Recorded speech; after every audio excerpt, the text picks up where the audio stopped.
राहुल एक साधारण परिवार से था। उसका और उसके पूरे परिवार का बस एक ही सपना था, सरकारी नौकरी का। क्योंकि राहुल के पिता नहीं थे और दादाजी एक किसान थे और अब वो भी बूढ़े हो चुके थे।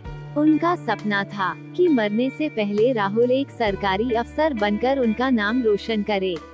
राहुल रोज सुबह उठता, 5 घंटे क्लास करता, फिर 7 से 8 घंटे खुद पढ़ाई करता। कभी कोचिंग की फीस देने को पैसे नहीं होते तो ट्यूशन पढ़ाकर अपना खर्च निकालता। उसके कुछ दोस्त भी उसी ग्रुप में थे। कुछ तो राहुल से कमजोर थे, अक्सर उससे डाउट पूछते, मदद लेते। लेकिन धीरे धीरे दोस्त एक एक कर सरकारी नौकरी में लगते गए। राहुल हर रिजल्ट वाले दिन उम्मीद लेकर उठता, लेकिन फिर वही फेल। वो टूटने लगा था, अंदर से खोखला महसूस भी करने लगा। लोग ताना मारते, कितने सालों से पढ़ रहा है, अब तो समझ लेना चाहिए कि तुझसे नहीं हो पाएगा, कुछ और काम क्यों नहीं करता।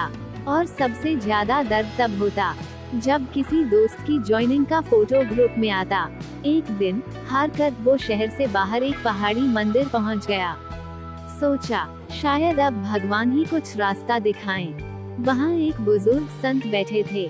उन्होंने राहुल के चेहरे को देखा, जैसे हर दर्द उसकी आंखों में लिखा हो। संत ने शांत आवाज में पूछा, बेटा मन भारी लग रहा है, क्या बात है? राहुल ने सब कुछ कह दिया। बाबा मैं मेहनत करता हूँ, फिर भी हर बार हारता हूँ। मैं जिनसे भी बेहतर था वो सब निकल गए। अब लगता है शायद मैं कुछ नहीं कर पाऊंगा, मुझसे कुछ नहीं हो सकता, मैं बेकार हूँ। अब मैं अंदर से बहुत टूट गया हूँ। बाबा जी मैं क्या करूं? कुछ समझ नहीं आता। राहुल की बातें सुनकर संत मुस्कुराए।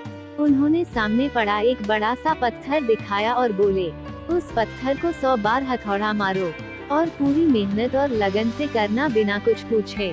तुम्हें तुम्हारा जवाब मिल जाएगा। राहुल थोड़ी देर चुप रहा, उसने कुछ सोचा और फिर बिना कुछ पूछे पत्थर तोड़ने लगा। एक बार हथौड़ा मारा, कुछ नहीं हुआ।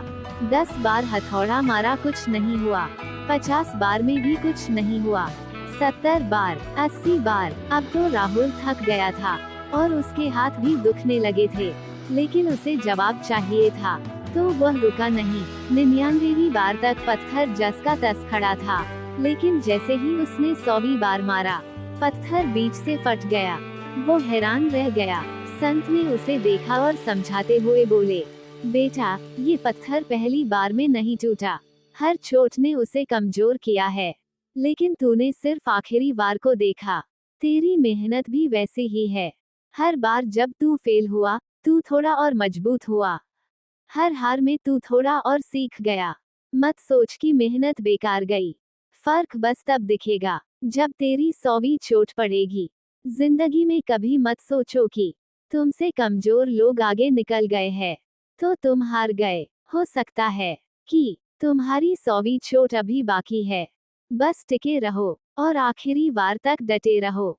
सफलता जरूर मिलेगी। बस खुद पर और अपनी मेहनत पर भरोसा रखना और प्रयास करते रहना।